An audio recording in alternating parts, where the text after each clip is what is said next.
Hello ನಮಸ್ಕಾರ ಎಲ್ರಿಗೂ, welcome to my world channel. ನಾನಿವತ್ತು ಅವಲಕ್ಕಿ ದೋಸೆನ ಮಾಡಬೇಕು ಅಂತ ಹೇಳ್ಬಿಟ್ಟು ಮಾಡಿದ್ದೆ.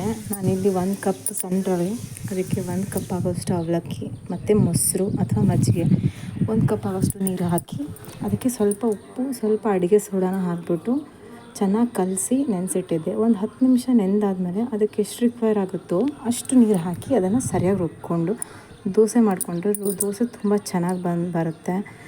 ದಿಢೀರಂತ ಮಾಡ್ಕೋಬಹುದು. ಟೇಸ್ಟು ತುಂಬಾ ಚೆನ್ನಾಗಿತ್ತು. ನಾನು ಅದಕ್ಕೆ ಕಾಂಬಿನೇಷನ್ನಾಗಿ ಟೊಮ್ಯಾಟೊ ಚಟ್ನಿನ ಮಾಡಿದ್ದೆ. ಈರುಳ್ಳಿ ಬೆಳ್ಳುಳ್ಳಿ ಹಾಕಿದೆ.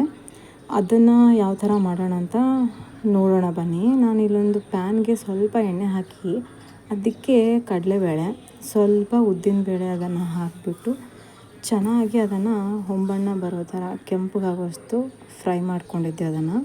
ಅದಕ್ಕೆ ನಾನು 1-2 ಕೆಂಪು ಮೆಣಸಿನ್ಕಾಯಿನೂ ಹಾಕಿದ್ದೆ.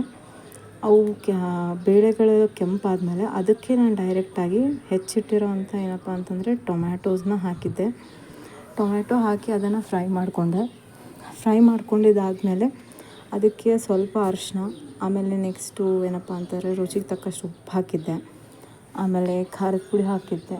ಖಾರ ನಿಮ್ಗೆ ಎಷ್ಟು ಬೇಕೋ ಅಷ್ಟು ಹಾಕ್ಕೊಳ್ಳಿ. ನಾನು ಸ್ವಲ್ಪ ಖಾರ ಜಾಸ್ತಿ ತಿಂತೀನಿ. ಅದಕ್ಕೆ ನಾನು ಒಂಚೂರು ಸಣ್ಣ ಗಾತ್ರದಂತೂ ಹುಣಸೆ ಹಣ್ಣು ಹಾಕಿದ್ದೆ ಹುಳಿಗೋಸ್ಕರ. ಎಲ್ಲನೂ ಚೆನ್ನಾಗಿ ಮಿಕ್ಸಪ್ ಮಾಡಿಕೊಡ್ರಿ.